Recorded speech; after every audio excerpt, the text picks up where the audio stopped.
डोयन जो होता है बहुत ज़्यादा ही परेशान होता है क्योंकि उसकी कार की चाबी मिल ही नहीं रही होती है। वहाँ पर सुनवो जो होता है जियान से पूछ ही लेता है कि आखिर माजरा क्या है।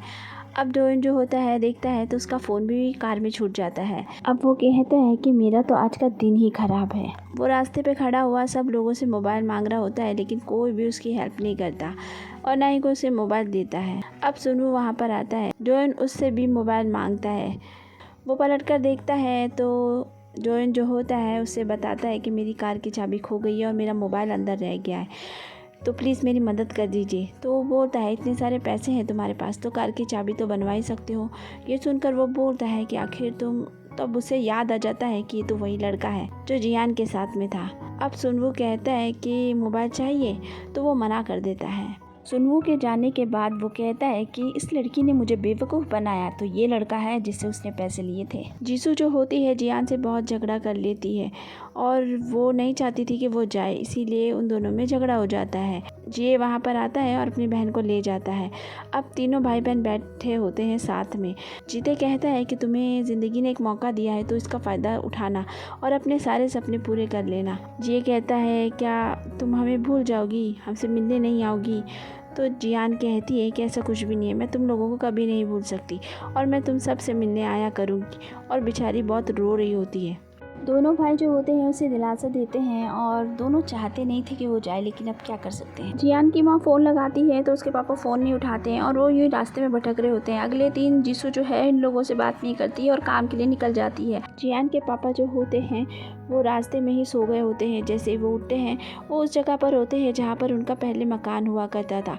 उन्हें अपनी पुरानी बातें याद आती है जब वो अमीर हुआ करते थे, उनके बच्चे कितने खुश थे। ये सब देखकर वो सोच में पड़ जाते हैं। अब हमें डोयन को दिखाते हैं जो कि अपनी बहन के आने की खुशी में उसके लिए गिफ्ट खरीद रहा होता है और वो उसके लिए बहुत ही यूनिक नेकलेस खरीदता है।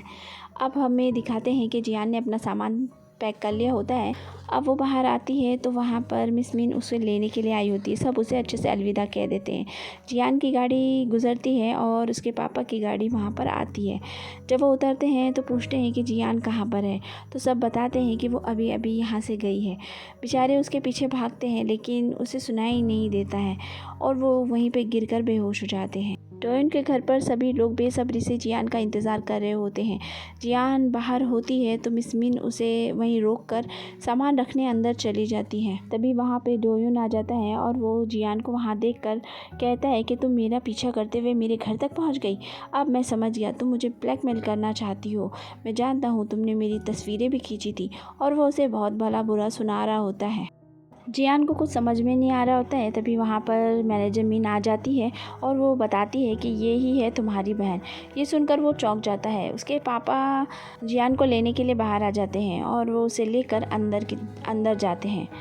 अंदर उसकी माँ मिलकर बहुत ज़्यादा खुश होती है और गले लगा लेती है। अब ये सारे बैठे होते हैं और जियान का इंट्रोडक्शन कराया जाता है। छोटी वाली बहन हसन अपना नाम बताती है और डोयन भी अपना नाम बताता है। अब उसकी मम्मी कहती है कि तुम दोनों जो गिफ्ट लाए हो दे दो।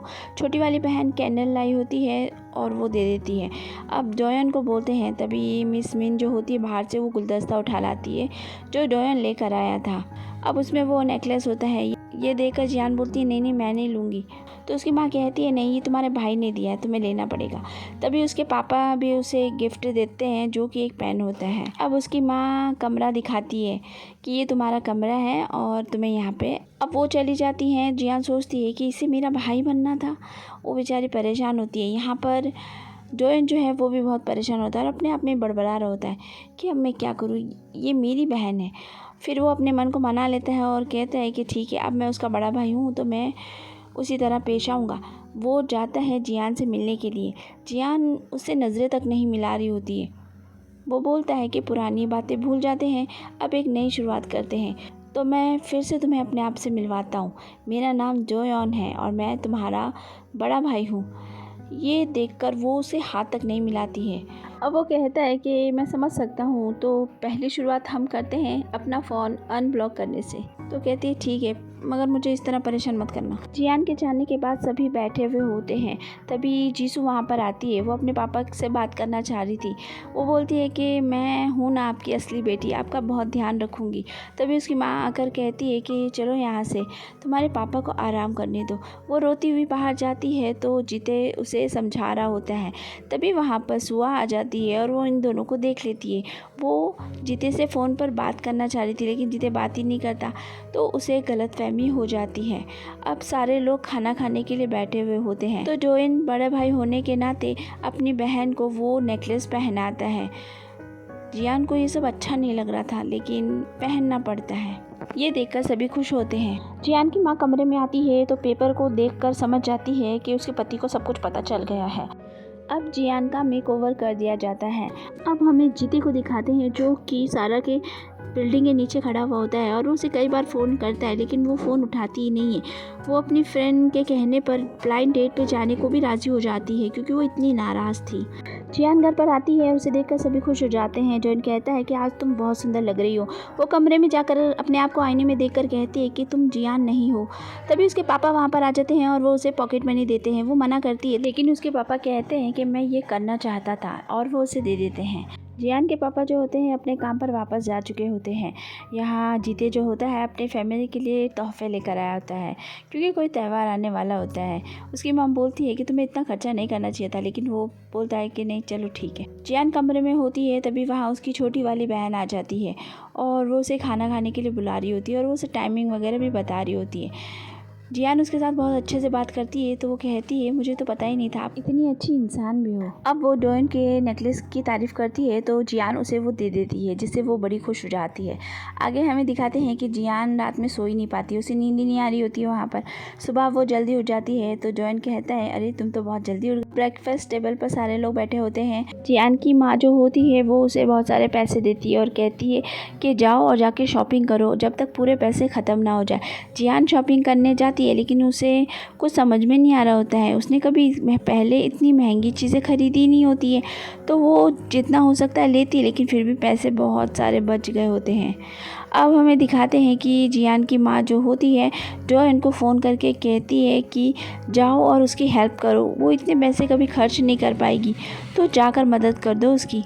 अब हमें जीते को दिखाते हैं, जो कि अपनी गर्लफ्रेंड को फ़ोन करता है और उसे खाना खाने के लिए बुला रहा होता है, लेकिन वो उसे मना कर देती है कि अभी मैं कुछ काम में बहुत ज़्यादा बिज़ी हूँ। बेचारा उदास हो जाता है। जियान जो होती है अपनी पुरानी फैमिली के लिए बहुत सारा सामान खरीद लेती है और उन्हें देने के लिए निकल जाती है। जॉयन वहाँ पर आता है तो उसे मॉल में वो कहीं नज़र नहीं आ रही होती है। वो उसे हर जगह जा जाकर ढूंढ रहा होता है। अब जियान जो होती है अपने माँ से मिलने के लिए पहुँच जाती है और उसे काफ़ी तोहफे दिखा रही होती है और कहती है कि ये मैं आपके लिए लाई हूँ। तभी जीसू वहाँ पर आ जाती है और सारे तोहफे उठाकर बाहर ले आती है और कहती है निकल जाओ यहाँ से, हमें तुम्हारी कोई ज़रूरत नहीं है।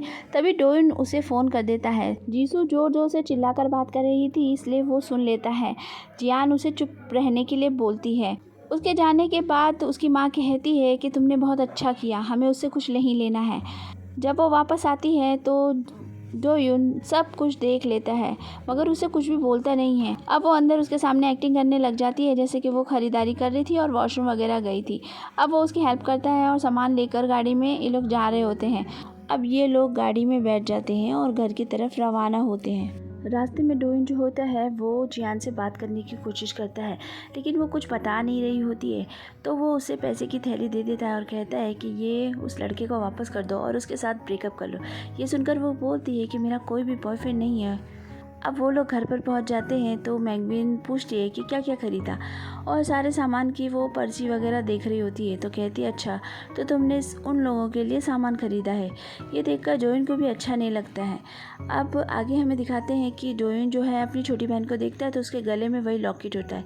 ये देखकर डोइन को और अच्छा नहीं लगता है। अब उसकी माँ उसे बुलाती है और बता देती है कि $20,000 उसी ने दिए थे और बोलती है कि मुझे लगता है लड़की परेशान है, तो तुम ज़रा पता करो। जियान जो होती है सामान को छुप कर ले जा रही होती है, तभी उसे सनू का फ़ोन आ जाता है और वो उसे पैसे देने की बात कर रहा होता है। वो उसे मना कर रही होती है कि प्रॉब्लम सॉल्व हो गई है, लेकिन उसी वक्त डोइन उसकी बातें सुन लेता है और उसे गलतफहमी हो जाती है। वो सोचता है कि वो यहाँ पर पैसे के लिए आई है, इसलिए वो उसके पास जाकर बोलता है कि अगर ऐसी बात है तो इस घर को छोड़कर चली जाओ। ये बात सुनकर वो चौंक जाती है। तो फ्रेंड्स, वीडियो हो जाता है यहीं पर ख़त्म। अगर आपको पसंद आए तो चैनल को लाइक कीजिए, सब्सक्राइब कीजिए और मिलती हूँ नेक्स्ट वीडियो में। अगर आपके पास कोई नया ड्रामा है तो मुझे बता दीजिए, तो मैं उसे एक्सप्लेन कर सकती हूँ। Bye bye.